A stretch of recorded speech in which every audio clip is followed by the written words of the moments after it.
අපි අද ඔයගලන්ට කියලා දෙන්න හදන්නේ බයික් එකකට ෂොක් කවර් එකක් දැම්මට පස්සේ ඒකේ තියෙන සේෆ්ටි තියෙන වටිනාකම. සාමාන්‍යයෙන් ගොඩක් අය කියනවා ෂොක් කවර් දාන්න එපා මලකට ගන්නවා ඒ වගේ දේවල් කියනවා. හැබැයි කාලයත් එක්ක ඒකට ගානට ඔයිල් ටික ස්ප්‍රේ කරලා කවර් එකක් දැම්මයි කියලා බයිසිකලෙට කිසිම ප්‍රශ්නයක් වෙන්නේ නැහැ ෂොක් එකට.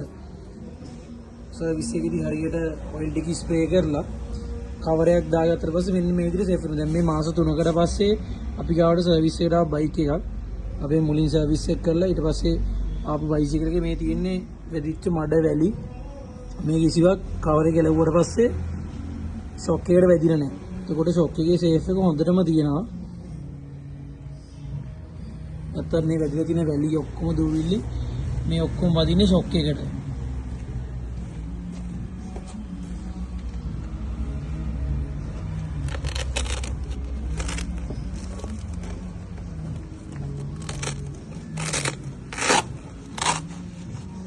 ෂොක් කවර් ගැලවුවට පස්සේ හොඳටම ඇතුළේ තියෙනවා.